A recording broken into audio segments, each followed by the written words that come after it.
Querido aluno, tudo bem com vocês? Aqui é o professor Wesley e essa é a nossa primeira aula do módulo de evolução. Nela enfatizaremos aí as principais teorias evolutivas, enfatizando em especial a teoria de Lamarck, Darwin e comentaremos aí sobre o neodarwinismo e a teoria sintética da evolução. Vamos lá? É importante destacar-se aí que pensando em todo o percurso da história da ciência, surgiram várias teorias aí que tentaram explicar como que se deu o processo evolutivo.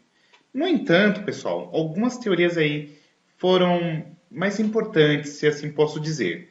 E aqui eu queria destacar em especial que a teoria de Lamarck e Darwin são as principais teorias que provavelmente vocês venham aí a discutir nos exames vestibulares. No entanto, aí com o advento da biologia molecular, da genética, nós veremos que vai surgir a teoria sintética da evolução, que comumente é confundida com neodarwinismo. Já enfatizo de antemão que neodarwinismo ou teoria sintética da evolução não são a mesma coisa, tá? A teoria neodarwiniana, ela perpassa aí por algumas contribuições póstumas a Darwin, como por exemplo a questão da proposição da seleção fisiológica, e a teoria sintética da evolução, ela incorpora aí os conceitos de genética, outros conceitos de biologia molecular que vão complementar a teoria de Darwin. Beleza? A gente vai começar aqui conversando do tio Lamarck. Lamarck era um cara aí rico, tinha posses, bufunfas, tal, era conde e tal. E ele é o primeiro cara que de fato propõe uma teoria para explicar o processo evolutivo, tá? E qual que é a ideia aí que a gente vai tentar trabalhar aqui com Lamarck? Já utilizarei as próprias palavras do tio. Olha o que ele fala.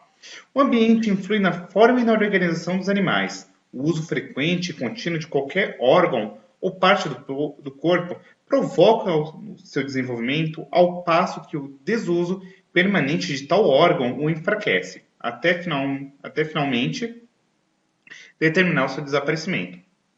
Com licença. Todas as características adquiridas pelo uso ou desaparecidas pelo desuso são induzidas pelo ambiente e conservadas pela reprodução na descendência. Provavelmente você esteja já fazendo aquela cara, algo de errado não está certo nesse rolê. E a gente vai aí dar uma destrinchada acerca das teorias do Lamarck. Vamos lá? Lamarck propôs duas ideias básicas aí para tentar explicar o processo evolutivo por base aí de modificações adaptativas nos seres vivos. A primeira ideia que ele vai aqui defender é a lei do uso ou desuso. Ou seja, se você utiliza um determinado órgão ou parte do corpo, muitas vezes você acaba desenvolvendo essa parte. Todavia, se você não utiliza uma determinada parte ou órgão, ele acaba se atrofiando. E a segunda ideia que ele defende é a lei da transmissão dos caracteres adquiridos. Em linguagem bem simplória, diria o seguinte: essas alterações aí que são ocasionadas por um uso de determinadas características são transmitidas aí ao seu descendente, beleza? E aí vamos dar uma olhada como que seria o percurso da ideia do Lamarck. A evolução seria basicamente frente a uma resposta do organismo ao ambiente, na qual você teria aí mudanças ambientais, e tais mudanças ambientais concominariam aqui numa necessidade de adaptação. E essa necessidade de adaptação concominaria numa modificação aqui no indivíduo. E isso ocasionaria o processo evolutivo. Se vocês derem uma olhada aqui nesse fluxograma qual eu desenhei, a ideia do Lamarck é uma ideia bem linear, né? Então a evolução sempre leva ao progresso. Naquele momento fazia sentido, mas mais adiante a gente vai ver que essa ideia é meio furada, tá?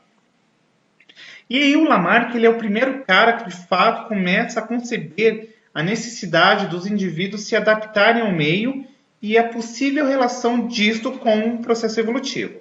Ou seja, possíveis mudanças no ambiente vão consequentemente fazer com que os indivíduos se adaptem e aquele indivíduo melhor adaptado, de certa maneira, acaba aí sobrevivendo, tá?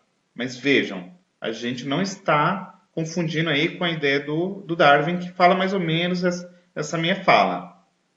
A ideia do Lamarck é o seguinte, que a evolução acontece porque tem mudança no ambiente. E aí a teoria do Lamarck, se a gente pudesse resumir numa frase bem simples, seria essa daqui. O meio provoca mudanças nos organismos, visando a sua adaptação. Nesse sentido, a evolução ela seria mais ou menos como uma tricolagem, ou seja, ela simplesmente é desenhada por causa de uma necessidade do indivíduo. Ela não acontece porque é um evento aí aleatório, tá? Ela simplesmente acontece porque o indivíduo precisa. E aí alguns exemplos que o Lamarck utilizava para defender essa teoria é o seguinte, ó, por exemplo, aqui essas aves que têm as pernaltas. Ah, elas têm as pernas altas porque elas precisam aqui se esforçar continuamente para se esticar para pegar o alimento aí na água. Outro exemplo que ele utilizava era o exemplo do tamanduá. Ah, o tamanduá ele tem a língua comprida porque ele precisa introduzir isso aqui dentro dos formigueiros que são estreitos para pegar aí as formigas. Ou até mesmo o exemplo mais clássico que vocês estão habituados a ver é o exemplo das girafas. Ele falava o seguinte: a girafa está esticando muito o pescoço para conseguir alimentar-se aí em árvores com uma copa maior, certo? E esse esforço no pescoço para se alimentar ocasionou aí essa característica sendo passada de uma geração para outra.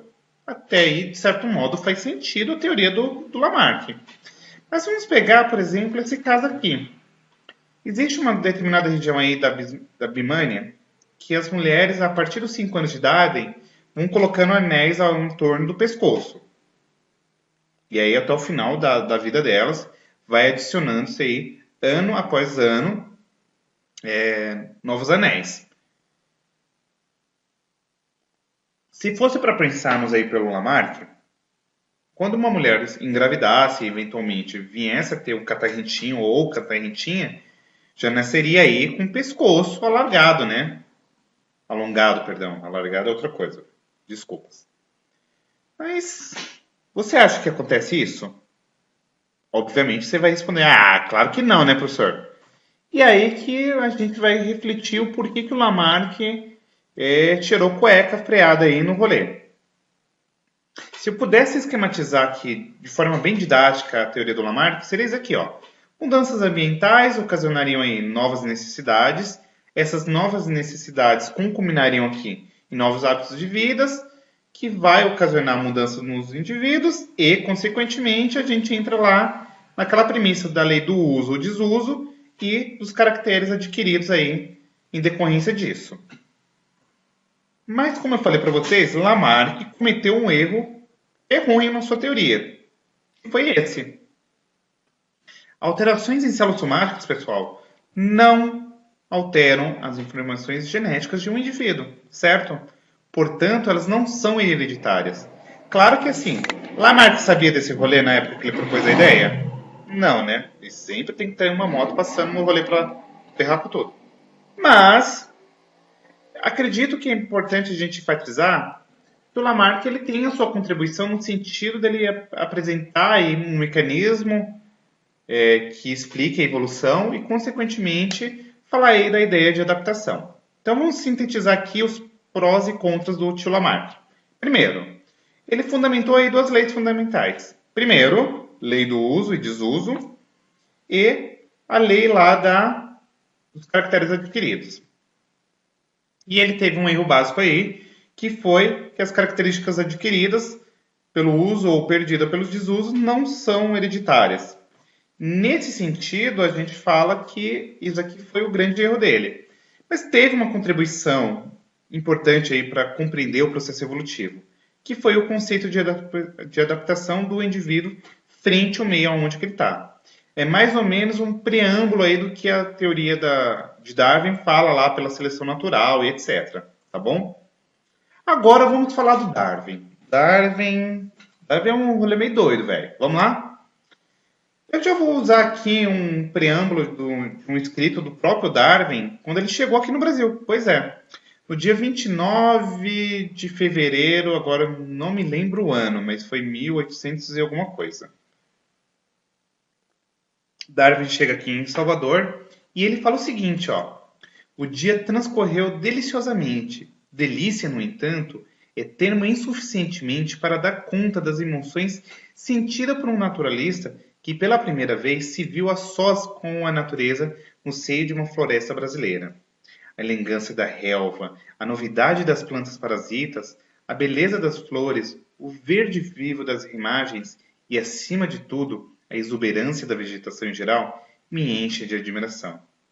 Para uma pessoa apaixonada pela história natural, um dia como este traz consigo uma sensação de prazer tão profunda que sempre tem a impressão de que jamais se poderá sentir algo assim outra vez. Isso aqui é lindíssimo, tal, porque Darwin ficou encantadíssimo aqui. Tipo, ele ficou puto também porque ele viu vários rolês muito doidos, tipo, teve umas treta bem sinistras aí, mas eu não vou entrar muito aqui no mérito, porque não compete na nossa aula nesse momento, mas ele viu questão da escravatura aqui na época e tal, e ele ficou, nossa senhora, que retrocesso, velho. Mas pensando no Darwin teve uma infância assim meio trash, velho. Vamos lá. Primeiro, aos 8 anos de idade ele perde a mãe e o pai. A mãe, perdão. Aí ele estava vivo ainda. Olha eu comendo bola aqui. Aos 9 anos ele vai para uma escola, até onde ele fica lá até os 16 anos. Não vou ler o nome da cidade, porque eu não quero passar vergonha na internet, porque eu não sou obrigado a nada, né? Aos 16 anos ele vai para Edimburgo e começa a estudar medicina porque o pai queria. Ele ia ser mediciner. Mas, como nem tudo são flores, ele não se adapta aí e aos 18 anos ele vai para a Universidade de Cambridge, ao qual ele se forma em 1831, perdão. 1831, escrevi errado aqui, desculpa. Aos 22 anos de idade. Ele embarca aqui no HMS Beagle, que vai ser o grande rolê máximo aqui da aula, maravilhoso esse rolê. E aos 30 anos ele se casa aqui com a Emma, e aos 40 anos ele publica o Zoology of Virgil Beagle, que é um tratado assim, maravilhoso de zoologia naturalista, que ele descreve as imagens, vocês vão ficar encantadíssimos com o rolê. Vem comigo. E aí, com os 22 anos, ele parte aí de um navio, o HS Beagle, que parte lá da Marinha Britânica, fazendo uma viagem aí que durou cerca de 4 ou 5 anos, se não me falha a memória, que percorreu a costa da América do Sul, Nova Zelândia e Austrália. Era um rolê naturalista, velho. Era para observar a fauna, a flora, os animais e tal. Bem legal. Darwin tinha uma curiosidade assim, ferronha, velho. Ele gostava de estudar os rolês e tal. E essa viagem no Beagle, assim, foi ao 10 de 10. Por quê? Durante esses 4 anos, 5 anos aí de viagem, ó, percebam que eles saíram aqui da Europa, passaram aqui pelo... Primeiro, acho que foi em Fernando de Noronha, depois desembarcaram, se não me falha a memória, no Salvador, e aí ele passou aqui pelas Ilhas Maldivas, Patagônia, e o rolê máximo na Ilha de Galápagos, ou melhor, no arquipélago, né, porque é um conjunto de ilhas. E aí ele vai fazendo uma volta muito doida e vai vendo vários rolês legais. Um exemplo que eu queria pontuar em especial é que quando ele chegou aqui no Brasil, lá em Salvador, ele viu uma ema. Só que ele falou, mano, bonita essa ave, mas, cara, parece muito com uma avestruz. E aquilo dali já colocou a Neide da curiosidade na mente do Darwin. E a gente vai ver aí algumas outras coisas que ele observou e ele ficou encafifado. O rolê máximo, o ápice aqui, quando a gente está falando Darwin, é quando ele chega no arquipélago de Galápagos, que fica ali no oeste do Equador. O arquipélago de Galápagos, ó, é um conjunto aí de 5 ilhas maiores e tem algumas ilhas menores aí no entorno, tá? Ele é um arquipélago vulcânico e tal. E como eu falei para vocês, ele é formado por 5 ilhas maiores e 5 menores, no quais predominam aí habitats rochosos e áridos. E aí, mano, aí que entra o rolê muito doido, porque na hora que ele chegou ali, ele falou, mano do céu, ele observou que havia aí animais, de certo modo, semelhantes aí entre uma ilha e outra, mas tinha animais que eles modificavam-se assim um pouco, ele falava, tá? E aí, apesar de algumas semelhanças com outras espécies aqui sul-americanas, ele observou que a flora e a fauna de Galápagos tinham características tão peculiares, tão próprias, que acabava diferindo ela aí das demais que acabava fazendo com que essas espécies fossem aí novas, diferentonas e tal. E aonde quer que o Darwin parasse, ele desenhava, velho. E assim, tá vendo esses rolês aqui, esses desenhos que eu tô apresentando na projeção? Mano, é rolê do Darwin. Darwin que fez esses desenhos aqui, ó, sensacionais. Olha o talento do cara para desenhar, velho. Ele desenhava muito bem. Mas, como eu falei para vocês, Galápagos gerou aquela curiosidade máxima. Por quê? Darwin observou que tinha alguns pássaros aí que, de certo modo, eles eram comuns em algumas ilhas do arquipélago, embora eram inexistentes em outros, que eram os famosos tentilhões, que chamaram a atenção do Darwin. Por quê? Ele observou aí, ó, olha o formato do bico nessa imagem aqui.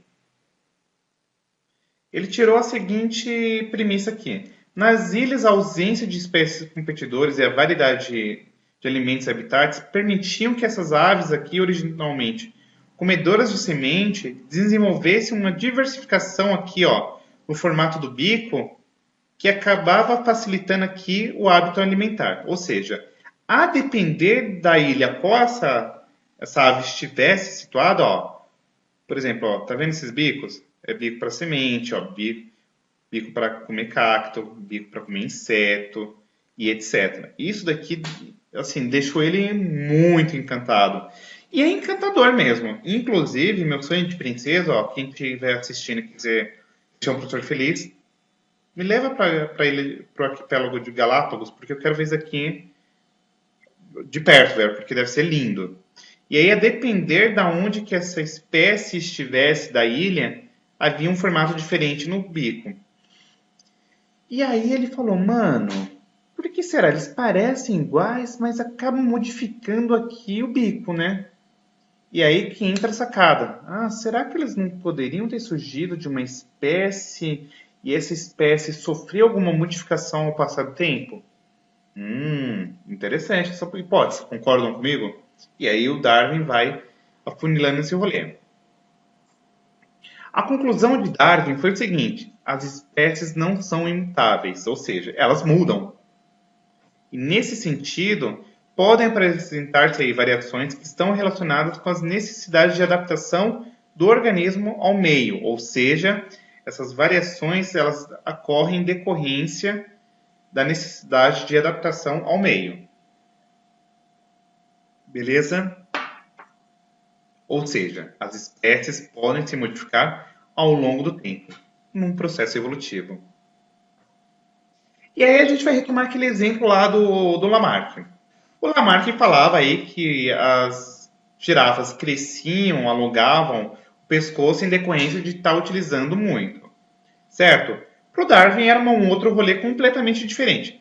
Pô, será que havia-se aí algumas espécies de girafas, algumas com um pescoço maior, outras com um pescoço menor, e consequentemente a competição por alimento? Ah, já vou dando um spoiler aqui.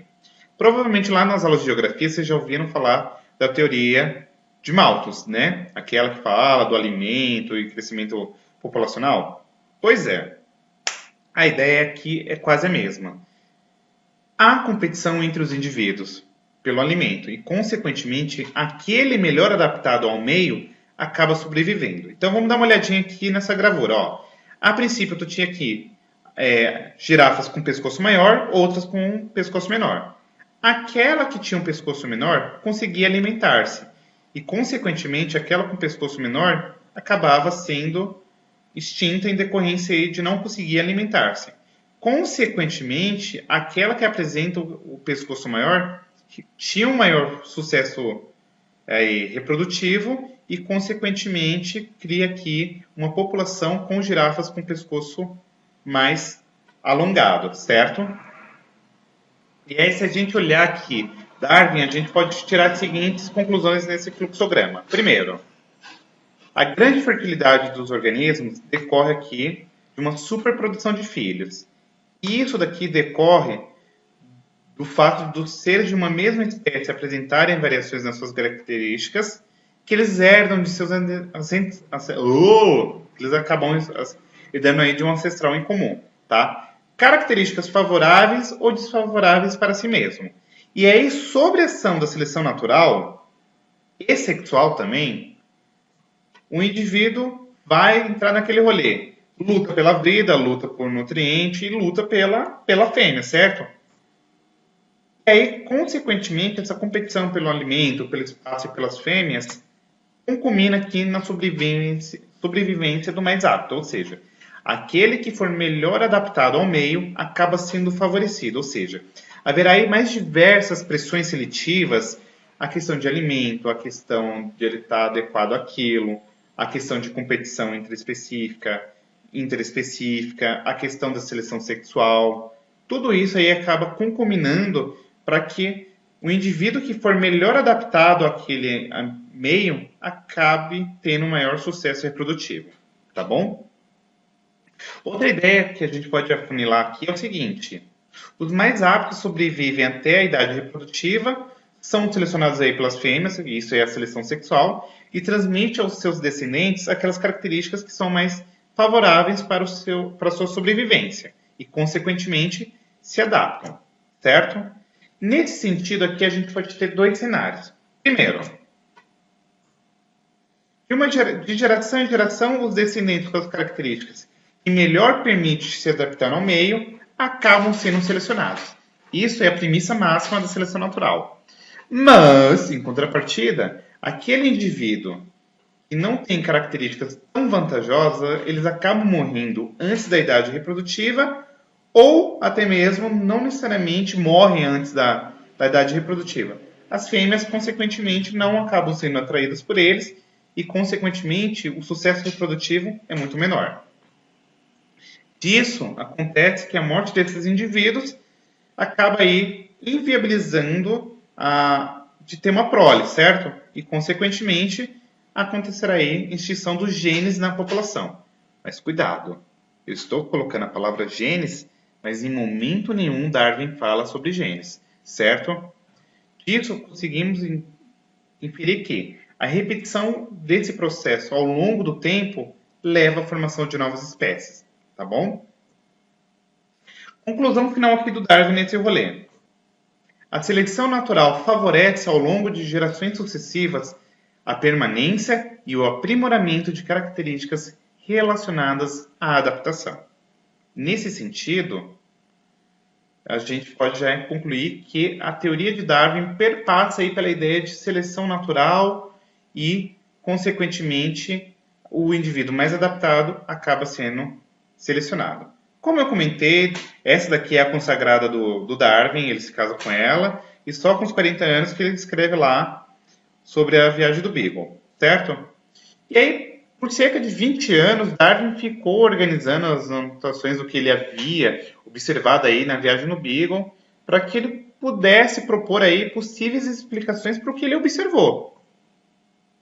E aí, em 1858, esse cara aqui, também naturalista, o Alfred Russel Wallace, chegou nas mesmas ideias de evolução das espécies que o Darwin já havia chegado aí anteriormente. E Darwin e o Wallace, eles publicam conjuntamente aí numa conceituada revista científica, mas, vem comigo, jovenzinhos, não despertaram interesse nenhum, certo? Porém, incentivado aí pelos amigos, Darwin resolve escrever e publicar o seu trabalho na íntegra, que é o trabalho que eu sou doido para ter o livro, que é A Origem das Espécies. Cara, isso aqui foi lá no ano de 1859 e... velho, no dia que isso daqui foi publicado, havia-se 1.250, se não falha a memória, está escrito aqui no slide, de exemplares, e foram vendidos no mesmo dia. E aí, desde 1859, outras edições foram surgindo e também foram se esgotando. Mas assim, cara, vou ser bem sincero com vocês, Darwin foi tirado como trouxa, ninguém deu nenhum crédito ali na época, e ele foi bastante ridicularizado. Tem até essa charge aqui que representa bem o que aconteceu com ele. E o problema não resolvido por Darwin perpassava aí para uma explicação por cunho genético. Como que acontece esse processo aí de variações entre os indivíduos e como que isso daqui acaba sendo transmitido aos descendentes? E aí a gente vai ver que com a teoria sintética da evolução, quando se redescobre os trabalhos de Mendel, que nessa época que o Darwin propôs não conhecia-se, aí foi possível conseguir inferir-se e, de fato, falar, mano, faz sentido o que o Darwin está falando. Esse quadro que eu estou apresentando aqui no slide é bacanudo para vocês conseguirem aí se situar entre o que o Lamarck defendia e o que o Darwin falava, tá bom? E por fim, a teoria sintética da evolução é aquela teoria que vai agora englobar os conceitos de genética, os conceitos de mutação, recombinação gênica. Então aí o Thomas Morgan também contribui nesse rolê todo. E aí disso a gente pode inferir o seguinte, ó, mutações e a recombinação gênica vão garantir variabilidade genética, que sob a ação da seleção natural concumina aqui no processo de adaptação, certo? E a ideia central dessa aula era discutir sobre isso. Espero que vocês tenham curtido. Desculpa se a aula ficou muito longa e até a nossa próxima aula. Beijão e fui!